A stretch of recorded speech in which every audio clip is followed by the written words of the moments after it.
On January 21st, 2017, the streets of Washington, D.C. looked different.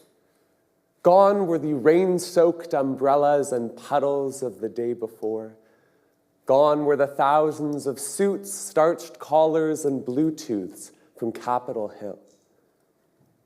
Gone was the inauguration platform and the man who took an oath on the Bible of Abraham Lincoln just 24 hours before.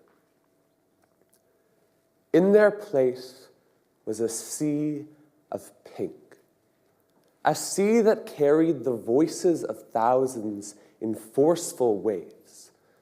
Signs pierced the late winter sky. Women's rights are human rights. Girl power. You tweet, we march. Hoisted up by arms as diverse as the country from which they were born. By young girls not yet allowed in the voting booth. By older women who fought for their right to one day enter it. By middle-aged men and young children. We, the people. January 21st felt cathartic. 800 kilometers north of the American capital, the streets of my home city of Toronto were filled as well. 671 cities around the world united. Pink hats donned proudly, signs held firmly. To see this, to see my city and so many others turn out in a peaceful, potent expression of what we stand for, made me think. It made me think about peace as an instrument of war. Throughout history, nonviolent resistance has been a hallmark of movements for progress. From Gandhi's historic Salt March against the British, to the 1963 March on Washington, fighting for racial equality. Our past is filled with stories of individuals fighting for justice, working to better the world, and creating change, all without ever taking up arms. A 2012 report by political scientist Erica Chenoweth found that nonviolent movements are twice as likely to topple dictators than violence. We are able to wage effective war without blood ever needing to stain the earth. Yet for every movement that succeeds, there are others that fail. One need only look a few years back, from the Occupy Wall Street movement to the People's Climate March, which largely failed to achieve the lasting change they sought to create. Peace is indeed an instrument of war, but it does not win all battles. Why is it that some movements succeed and others fail? How is it that we can create change? To succeed, attitudes must shift from the instantaneous to the long term. A 2012 book entitled "Why Civil Resistance Works" found that the key determinant of success is resilience. Change occurs when participants are not daunted by early setbacks and renew their commitment to resist. As philosopher Hannah Arendt says, successful social movements rely on sheer courage, an astounding will, and a no less astounding confidence in the possibility of change. In the months since the march, challenges continue to arise around the world. Justice threatened, progress jeopardized. We can be tempted to fight back, perhaps even physically. Yet we must keep our faith in the power of nonviolent resistance. We must remember that late winter day with pink hats and possibility and purpose. We must use peace as our instrument of war. Thank you.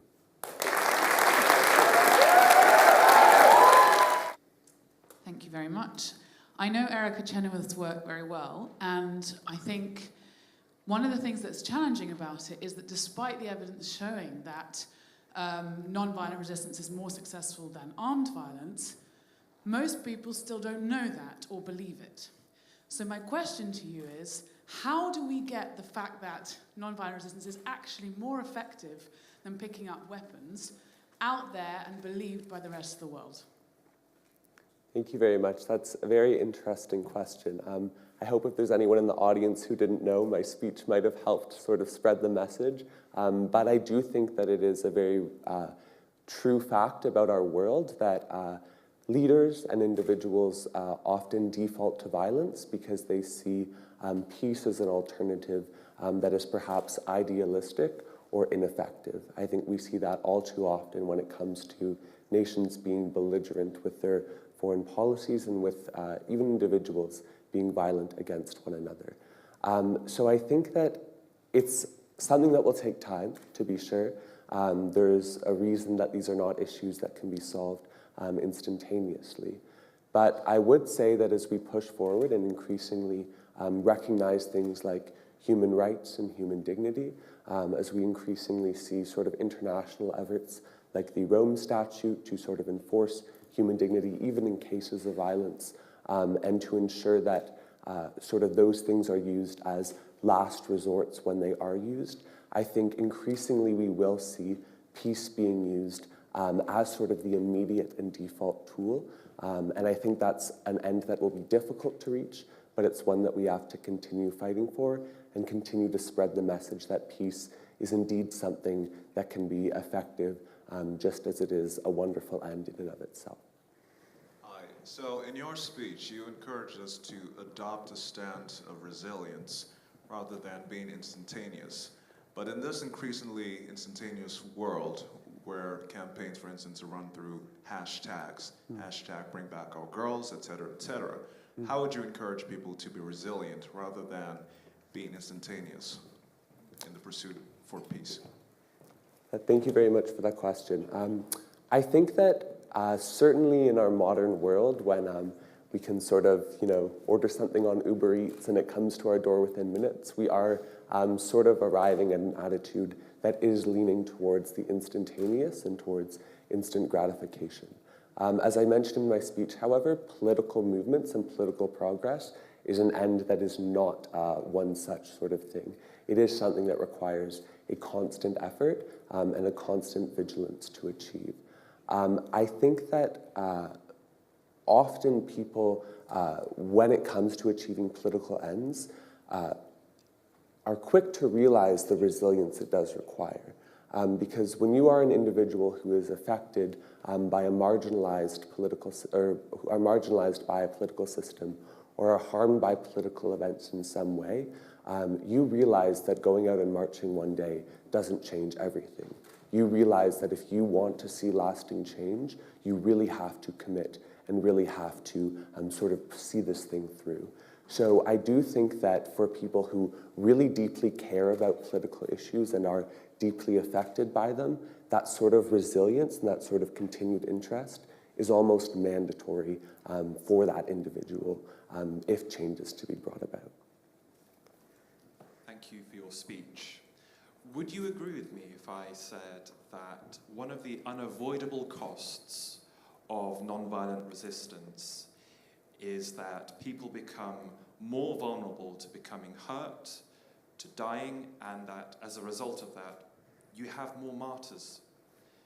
If so, is this also a justified cost? Thank you very much for that question. And it is indeed a fact that many individuals who practice nonviolence are indeed often the recipients of a significant amount of violence. I mentioned the Salt March in my speech, and many of the individuals involved in that movement were viciously beaten for their involvement in that. I don't think it's my place to say whether an individual should make the choice to become a martyr in that sense. I do think that if there is an individual who deeply believes in that cause and who deeply believes in the state of nonviolence, then that individual can make the legitimate choice to subject themselves to violence for that end. But I also do hope that as increasingly more and more groups adopt policies of nonviolence, we will begin to see that becoming more reciprocal. So we will begin to see different actors mutually adopting that sort of nonviolence policy as it becomes more normalized, more collective, and more of what we simply view as the norm. I hope that we will achieve an end where all sides of any conflict will be mutually discussing and collaborating and working to achieve a shared end in a way that is nonviolent, such that we do not need any more tragic instances of martyrdom.